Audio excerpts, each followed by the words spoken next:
Hi everyone, welcome to Prudent Classes. Hope all of you are doing good. So guys, आज की इस video में हम discuss करेंगे हमारे एमकॉम फर्स्ट ईयर के सब्जेक्ट IBO3 के इंपॉर्टेंट चैप्टर्स की लिस्ट के बारे में. We'll also discuss the exam pattern of this subject and I will also give you some awesome tips which will help you to get good marks in this particular subject. तो आगे बढ़ने से पहले एक आपको यहाँ पर इंफॉर्मेशन देना चाहूँगा इस सब्जेक्ट के बारे में कि फर्स्ट ईयर में जितने भी आप सब्जेक्ट्स पढ़ेंगे उन सब में सबसे ज़्यादा डिफिकल्ट है IBO3 एंड बहुत सारे स्टूडेंट्स क्लियर नहीं कर पाते इस सब्जेक्ट को. तो प्लीज़ लाइटली मत लीजिएगा इस सब्जेक्ट को. पढ़ने के लिए बहुत सारे चैप्टर्स हैं और जो कॉन्सेप्ट्स हैं वो डेटाबेस होते हैं. देखिए ट्रेड के बारे में, जो इंडिया का ट्रेड है विद अदर फॉरेन कंट्रीज, तो उनसे रिलेटेड डेटा है. इंडिया के ट्रेड के क्या प्रोस्पेक्ट्स हैं, हमारी इंपोर्ट पॉलिसी क्या है, एक्सपोर्ट पॉलिसी क्या है, वर्ल्ड में हमारा कंट्रीब्यूशन कितना है, कौन सी जो गुड्स हैं हमारी वो ज़्यादा इंपोर्ट होती हैं, एक्सपोर्ट होती हैं. तो इन सब चीज़ों के बारे में इस पर्टिकुलर सब्जेक्ट में आपको पढ़ना है. तो इसीलिए थोड़ा सा लेंदी सब्जेक्ट है, बट अगेन थोड़ा सा स्ट्रैटेजी के साथ पढ़ेंगे और जितना मैं इंपॉर्टेंट पॉइंट्स आपको बता रहा हूँ उनको फॉलो करेंगे तो इस सब्जेक्ट में भी आप बहुत अच्छे मार्क्स ला सकते हैं. तो सबसे रिक्वेस्ट है तो प्लीज इस वीडियो को पूरा देखिएगा सबसे पहले, ताकि जितने भी इंपॉर्टेंट पॉइंट्स है वो समझ में आए, और अपने दोस्तों के साथ भी इस वीडियो को शेयर कर दीजिएगा. बाकी अगर ये वीडियो हेल्प करे आपको तो ज्यादा से ज्यादा इसको लाइक करके बताइएगा सबको कि ये वीडियो हेल्पफुल है, और कमेंट करके भी जरूर बताइएगा अगर ऐसी वीडियोस आपको हेल्प करती हैं तो. चलिए ज्यादा टाइम वेस्ट नहीं करते, खुद को बेहतर बनाते हैं. मिशन हमारा 70% और मोर इन दी अपकमिंग एग्जाम्स हैं. तो चलिए बात करते हैं. तो सबसे पहले एग्जाम के पैटर्न एनालिसिस को कर लेते हैं. तो एग्जाम का जो पैटर्न है बहुत ही सिंपल है. 8 क्वेश्चन आपसे पूछे जाएंगे, 8 में आपको 5 क्वेश्चन अटेम्प्ट करने हैं. तो ये तो थी बेसिक इन्फॉर्मेशन. अब मैं लेके चलता हूँ आपको क्वेश्चन पेपर पे, क्योंकि IBO2 के एग्जाम में भी बहुत ज्यादा डिफिकल्टी हुई स्टूडेंट्स को. कई क्वेश्चंस ऐसे थे जिनमें चॉइसेस थी, 2 में से एक करना था, वो दोनों करके आए हैं. तो ये प्रॉब्लम है. You guys have to understand कि किस तरीके से पेपर आता है, ताकि अपने पेपर को उसी तरीके से अटेम्प्ट कर पाए, कुछ भी गलती ना करें जिससे कि आपके मार्क्स कटें. ठीक है, तो चलिए बढ़ते हैं क्वेश्चन पेपर को देखते हैं कैसा क्वेश्चन पेपर है हमारा. तो आपकी स्क्रीन पर आप देख सकते हैं IBO3 का जो पेपर है वो आ चुका है. आपको कोई भी 5 क्वेश्चन अटेम्प्ट करने हैं. टोटल अगर आप देखेंगे तो हमारे पास 8 क्वेश्चन हैं और सारे क्वेश्चंस 20 मार्क्स के हैं. हर एक क्वेश्चन में आपके पार्ट भी मिल जाएंगे आपको, जैसे कि क्वेश्चन नंबर 1 में पार्ट ए है, पार्ट बी है. क्वेश्चन नंबर 2 में कोई भी पार्ट नहीं है. क्वेश्चन नंबर 3 में पार्ट ए है, पार्ट बी है. तो ये चीज ध्यान रखिएगा. जो भी क्वेश्चन चूज करेंगे, अगर आपको पार्ट ए आता है और पार्ट बी नहीं आता तो आप ड्रॉप कर दीजिए उस क्वेश्चन को. 8 क्वेश्चन होंगे, 3 आप छोड़ सकते हैं, 5 क्वेश्चन अटेम्प्ट फिर भी कर सकते हैं. ठीक है, तो सबसे पहले आपकी जो स्ट्रेटजी रहनी चाहिए, पूरा क्वेश्चन पेपर पढ़िए, वो क्वेश्चन छांट लीजिए जो आपको अच्छे से आते हैं, जिनका आप एटलीस्ट 2 से 3 पेज का आंसर लिख सकते हैं अच्छे से. और पहली कोशिश यही होनी चाहिए कि एटलीस्ट पास होने के लिए इसमें आपको 4 क्वेश्चंस अटेम्प्ट करने हैं, क्योंकि यहाँ पर चेकिंग बहुत टफ होती है, एग्जामिनर अच्छे मार्क्स नहीं देते. तो कोशिश आपकी यही होनी चाहिए, अगर आपको पास करना है तो एटलीस्ट 4 क्वेश्चंस के आंसर्स 3 से 4 पेज के करके आने हैं आपको. मान लीजिए आपने क्वेश्चन नंबर 2 चूज किया, तो question number 2 is a 20 marks question. तो आपको एटलीस्ट 3 से 4 पेज का आंसर लिखना है और आपको अटेम्प्ट करना है इस क्वेश्चन के आंसर को अच्छी तरीके से. वैसे ही अगर आपको ये दोनों पार्ट आते हैं क्वेश्चन नंबर 3 के, तो 2 पेज इसके लिए, 2 पेज इसके लिए आप लिख देंगे तो भी आपको अच्छे मार्क्स मिल जाएंगे. बट जितने ज्यादा मैक्सिमम हो सके इस पर्टिकुलर सब्जेक्ट में अटेम्प्ट कीजिएगा क्वेश्चन, क्योंकि मार्किंग बहुत टफ होती है इसमें. जैसा कि मैंने आपको स्टार्टिंग में बोला, बहुत सारे स्टूडेंट्स क्लियर नहीं कर पाते क्योंकि लाइटली लेते हैं सब्जेक्ट को. आप प्लीज इसको लाइटली मत लीजिएगा. तो पैटर्न एनालिसिस हमने कर लिया. नाउ आगे बढ़ते हैं, इंपॉर्टेंट चैप्टर की जो लिस्ट है उनको देख लेते हैं.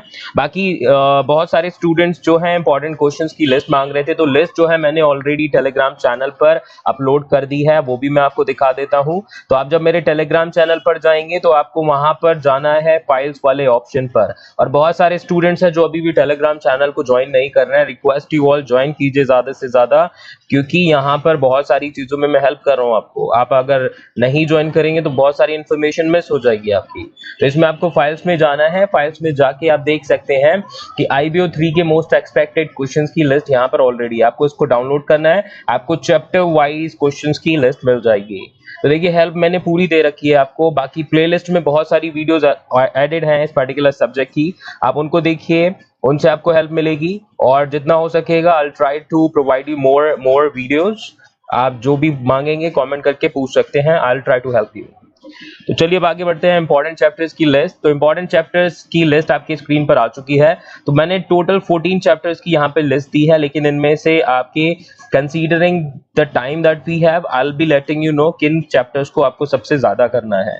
तो ऊपर के जो 9 चैप्टर्स हैं स्टार्टिंग के, इनको सबसे पहले करना है। These are very very important chapters, ठीक है। तो unit number 1, unit number 2 and unit number 3 इनको सबसे पहले करिए। फिर उसके बाद में मैं आपको बात कहूं तो आप 16, 19 और 20 कर लीजिए। फिर उसके बाद में आपको करना है यूनिट नंबर 4, 5 एंड 14। तो इस तरीके से आपको ये पैटर्न फॉलो करना है। इन 9 चैप्टर्स के जो मैंने इंपॉर्टेंट क्वेश्चंस दे रखे हैं, आप एटलीस्ट उनको प्रिपेयर कर लीजिएगा, वो भी आपको काफी हेल्प करेंगे। देखिए बहुत ज्यादा डीपली नहीं जाना, डेटा याद नहीं रखनी है आपको, ठीक है। आप सोचे कि 2011 में कितना इंपोर्ट हुआ इंडिया का उस जापान को या यूएसए को, तो ये चीजें डेटा नहीं याद रखनी। बस इतना देखिए कि बढ़ा था कि घटा था, कि 2010 में और 2013 में अगर कंपैरिजन करूं तो क्या वो बढ़ा था घटा था, ये चीज याद रखिएगा कि 2000 में हम कितना इंपोर्ट एक्सपोर्ट कर रहे थे, क्या 2005 तक आते आते वो बढ़ा या घटा। तो ये डेटा को सिर्फ आपको ध्यान रखना है, इससे ज्यादा डीप में नहीं जाना। अगर आपने स्टार्टिंग से पढ़ाई नहीं करी है सब्जेक्ट की, अगर कोई ऐसा स्टूडेंट है जिसने स्टार्टिंग से पढ़ाई की है सब्जेक्ट की, तो उसके लिए तो ये सब्जेक्ट बहुत ईजी रहेगा। अब नाउ इन 9 चैप्टर्स के बाद में आपको किस पे ध्यान देना है, फिर आपको ध्यान देना है चैप्टर नंबर 7 पे। Chapter number 15 is also important. Chapter number 18 से रिलेटेड अभी पिछले ही ईयर बहुत सारे क्वेश्चन पूछे गए थे, तो एक्सपेक्टेशन कम है, लेकिन जापान वाला जो चैप्टर है इसको भी थोड़ा सा ध्यान दीजिएगा, ठीक है। एंड उसके बाद में फिर आपको 10 करना है और फिर 6 पे आ जाना है, ठीक है। ये इंपॉर्टेंट चैप्टर्स की हमारी लिस्ट रहेगी। तो स्टार्टिंग के जो चैप्टर्स हैं 1 to 5 वो तो आपके इंपॉर्टेंट हैं, और इनमें से उतने ही क्वेश्चन प्रिपेयर कर लीजिएगा जितने मैंने आपको इंपॉर्टेंट बताए हैं। I am telling you they are pretty much sufficient. और ज्यादा दिमाग मत लगाइएगा इस सब्जेक्ट में, क्योंकि ज्यादा के पीछे भागेंगे तो आपकी तैयारी बहुत खराब होगी और इसमें पैनिक कर जाएंगे, और जो आते हुए क्वेश्चंस होंगे उनको भी आप अटेम्प्ट नहीं कर पाएंगे, ठीक है। तो प्लीज ध्यान दीजिएगा, एक बार फिर से सुन लीजिए।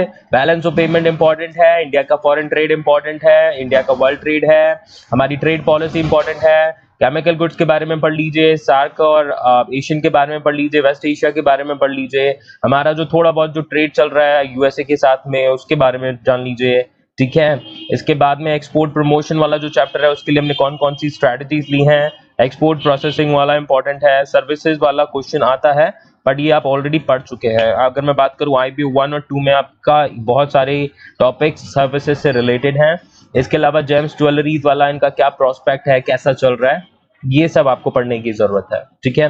तो लिस्ट आपके स्क्रीन पर आ चुकी है, इंपॉर्टेंट क्वेश्चंस मैंने आपको दे दिए हैं।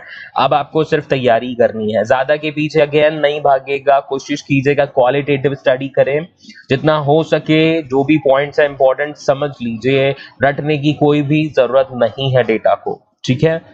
और क्वेश्चन चूज करना इस सब्जेक्ट में सबसे इंपॉर्टेंट है। हमेशा कोशिश करनी है आपको कि वो क्वेश्चन चूज करें जिसमें आपको कम से कम डेटा में अपना आंसर लिखने का मौका मिल जाए। जैसे कि सर्विसेज का क्या स्टेटस है इंडिया में, कौन कौन सी सर्विसेज ज्यादा हमारी जा रही हैं इंडिया से, और बैलेंस ऑफ पेमेंट से रिलेटेड जो क्वेश्चंस हैं इनको आप कर सकते हैं। ट्रेड पॉलिसी में कौन कौन सी हमारी इंपोर्ट पॉलिसी है, कौन सी एक्सपोर्ट पॉलिसी है।